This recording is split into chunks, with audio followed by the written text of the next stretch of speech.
Thank you, everybody, for coming to the Aaron Torres Podcast YouTube page. If you could do me a quick favor, see that little subscribe button at the bottom of your screen? Go ahead, click that subscribe button. Really does help our channel grow, our audience grow, and I really do appreciate it more than you know. So click that subscribe button. Appreciate your support. Now, here's the video that you came here for. Just talked about HUGH FREEZE. You like that production, by the way. So we just talked about HUGH FREEZE being out. Everything that went on, why it happened, we discussed it all. If you missed it, go back and check out the full video. I do want to talk about what's next. And what I want to talk about is this. I truly believe, and I said this on Sunday morning, and I believe it in my soul. I believe that this job is going to come down to two people most likely to get the job. The first one, I actually think the interim, DJ Durkin, has a realistic shot at getting this job. And I'll say this. I think after HUGH FREEZE, after the performance that the offense had on Saturday against one of the worst defenses in the SEC, 3 points. That was part of the reason, because I had buddies reach out to me and say, Torres, you think that he'll get to the bye? And I said, I don't think so. And I'll tell you why. It's because DJ Durkin, I believe in my heart of hearts, DJ Durkin, they want to give him a chance to win this job full time. Okay. Look at, and I'm not trying to be disrespectful, but let's just call a spade a spade. Look at the people that have got these interim jobs at other schools. Billy Gonzalez, longtime assistant. He's not a candidate for the Florida job. Frank Wilson, super plugged in Louisiana guy. He has been a head coach at UTSA. He's the interim at LSU. I mean, I guess if LSU goes 3-0 and beats Alabama and beats Oklahoma, he could get the job, but he's not really a candidate. Well, I bring it up because I think DJ Durkin is very much a candidate. And you know what I actually think? I actually think John Cohen hopes that DJ Durkin goes 3-0, has success, and is a viable candidate that he can give the job to. Because I guess what I'm trying to say is this, is that those other staffs, they had guys that made sense as a interim head coach, right? You look at Penn State. Penn State could have just named Jim Knowles the interim and seen like, are you good enough to do this job full time? But in some ways, I think Penn State kind of set it up where like they don't want to give Jim Knowles a job because what if he's awesome and then we got to hire him full time? It's the same at LSU with Blake Baker. Blake Baker's a future head coach, and LSU could have named him the interim, and I just don't think they wanted to. Auburn named DJ Durkin the interim because I think they hope that he installs somebody to get this offense going and that the defense is as good as it's been and he's able to rally the troops and get the job. And so if you're asking me who gets the job, I said it Sunday morning. I think it's going to come down to one of two people. And listen, nothing's guaranteed, but I would guess it comes down to one or two people. DJ Durkin is one. Now, I don't know if he has to go 3-0. For people who don't know Auburn's schedule, Auburn, their final 3 games, they play at Vandy this weekend, by Mercer at home, Alabama at home in the Iron Bowl to end the regular season. I don't know if DJ Durkin has to go 3-0, okay? I don't know if 2-1 gets the job done. Listen, if he beats Alabama, I think it'll certainly be hard to not give him the job. I don't know if he beats Vandy and then beats Mercer and then loses, 24-6 against Bama in the Iron Bowl. If that gets him the job, I just don't know. But what I am saying is they installed DJ Durkin on purpose. They easily could have installed someone that they had no intention of hiring full time. They did it because I think they hope that DJ Durkin ends up the full-time job guy. He knows the defense. Listen, I think the best way to retain most of these players is for DJ Durkin to be awesome and name him the head coach. Clearly, the defense is bought in to whatever DJ Durkin is selling. And here's the important part. The defense, most of those guys are not draft eligible. Now, Keldrick Falk is, but DeMarcus Riddick, I could just pull up, CFB stats to see like who's on the, who's on the 2 deep right now. But it's like you look at most of their best players. Let's just look really quick. Tackles for loss. Xavier Atkins. He's the transfer from LSU. This is his 2nd year. He's not draft eligible.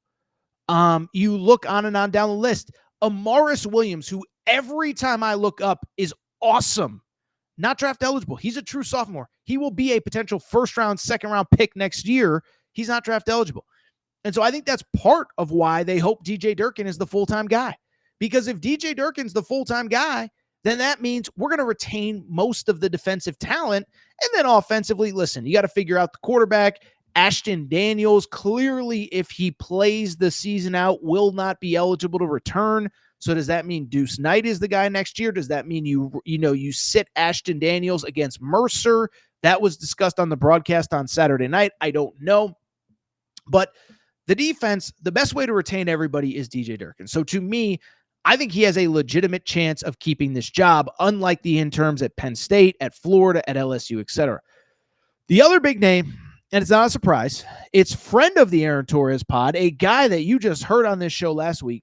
It's John Sumrall, okay? So John Sumrall, I think everybody knows the situation. I think if you don't know the situation, I don't know how you're listening to this show here at this hour at this time, okay? But at the same time, John Sumrall is the Tulane head coach, okay? So John Sumrall is the Tulane head coach. I know Tulane just lost last weekend. Guess what? Everybody lost last weekend. Alex Golish in South Florida lost going into a bye. Brent Key at Georgia Tech lost last weekend. I mean, it seems like virtually all of these candidates for all of these jobs did lose over the course of the weekend. So I just bring it up because, yes, I know Tulane lost. And by the way, Tulane fans are publicly frustrated on social media. I'm just going to tell it like it is. They are frustrated. It doesn't change the fact that, in my opinion, John Sumrall is very much a coaching candidate for that job. For people who are not familiar with John Sumrall, why would he be interested? He's in the SEC footprint. He's at Tulane. And then from there, he is from Huntsville, Alabama. And so for people who don't totally know his background, 4 years as a head coach, this is his fourth year. So in 3 full seasons, 3 conference championship game appearances, 2 conference championships at Troy, goes to Tulane. Last year was in the AAC championship game. This year they're sitting at 6-2, and it's worth noting they beat the same Duke team that just won at Clemson. They beat Northwestern, who's 5-3 going into a game against USC this weekend. He knows what he's doing. I think the big question with John Sumrall is, is there going to be a better job? Now, I think what's interesting about John Sumrall, he is in the state of Louisiana. What is the situation at Tulane? For me, I think there's a couple variables with what's the situation with LSU? He's in New Orleans. Could he be the lead candidate at LSU? I think there's a couple things. One, with LSU, I don't think people were talking about this enough.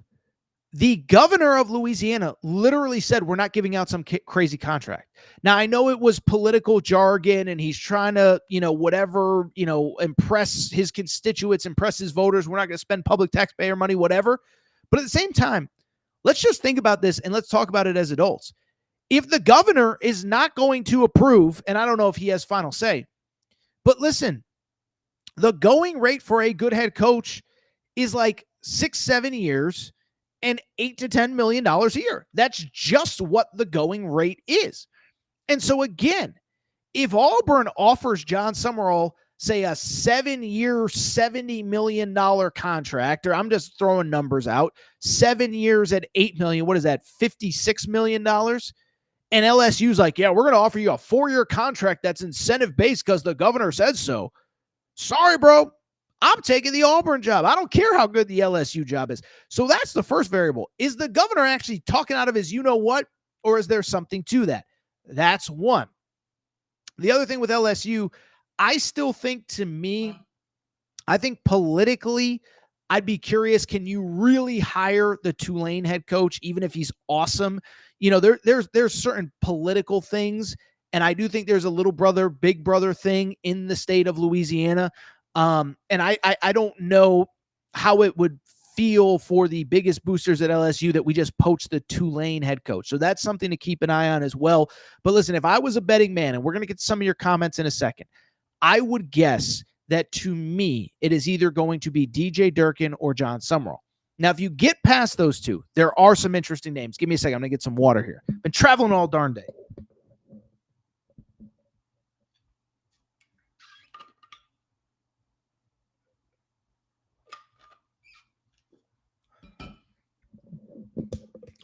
Or you get past John Sumrall, you get past DJ Durkin.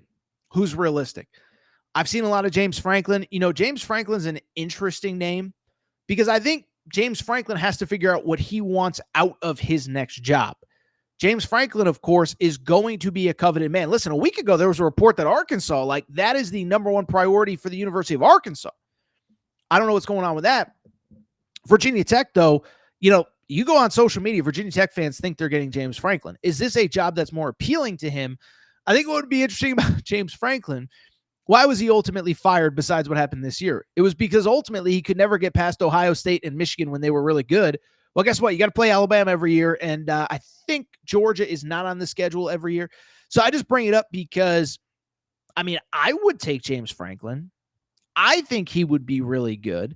I guess I just wonder, if you're James Franklin, could you be walking into the same situation? You win 8, 9, 10 games every year, but you can't beat Bama, you can't beat Georgia. At some point, it's going to catch up with you. So James Franklin's an interesting name. The name that I don't believe is a factor, and I heard this one weeks ago, Jimbo Fisher is very actively trying to get back in college football. And Jimbo Fisher's name is going to be linked to this job. I believe he has some sort of farm or ranch or something not far from Auburn, maybe an hour or so. Listen, he's got the right friends in the right places. John Cohen's career rests on this hire, right? John Cohen is the guy that almost got Lane Kiffin, did hire HUGH FREEZE. John Cohen knows if I whiff on this hire, I'm not getting another coaching hire to do it right for a third time. And so Jimbo Fisher is not a candidate at this. Jimbo Fisher is going to put his name out there. Jimmy Sexton, my evil enemy, by the way, I don't know how many people know this. Jimmy Sexton sent me a cease and desist for a t-shirt that I was trying to sell. Jimmy Sexton called me, apologize, whatever. But listen, Jimmy Sexton's going to put Jimbo Fisher's name out there, but I don't believe that Jimbo Fisher is a real candidate. There's a difference between a name that is linked to a job and a candidate. I remember about 5 or 6 years ago, it was maybe the 2021 season. Bill O'Brien, he was the OC at Alabama, and his name came up as the lead candidate everywhere at LSU when that job opened, at Florida. I'm like, no one's hiring Bill O'Brien. Who is his agent? And I'm just going to say it like it is. I don't really care. I'm in Vegas. It's a Sunday night. I just watched the Bills beat the Chiefs. I'm just going to tell it like it is. Some of these people in the media either have no idea what they're talking about, or two, they're so tied into the agent so they can get the scoop. Listen, go back and look at all these coaching hires. How many of the people that are hired are actually the name that all these insiders put out? Listen, I'm not trying to be disrespectful, but like Bruce Feldman, love Bruce Feldman, good to me, like him, this and that. He just puts out these lists, and it's like nothing ever ends up happening. Jimbo Fisher's not a candidate. Okay, I remember, I hate to say it, Bruce was one of the guys that led could Bill O'Brien get this job? He's not getting that job. Stop. And it's the same with Jimbo Fisher. I don't know where Jimbo Fisher coaches. I know he wants to get back in. It ain't going to be at Auburn. So I think it is going to be Durkin. It's going to be Sumrall.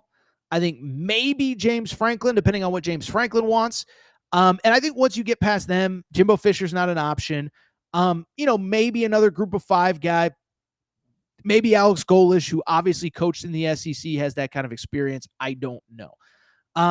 So yeah, man, crazy day of college football.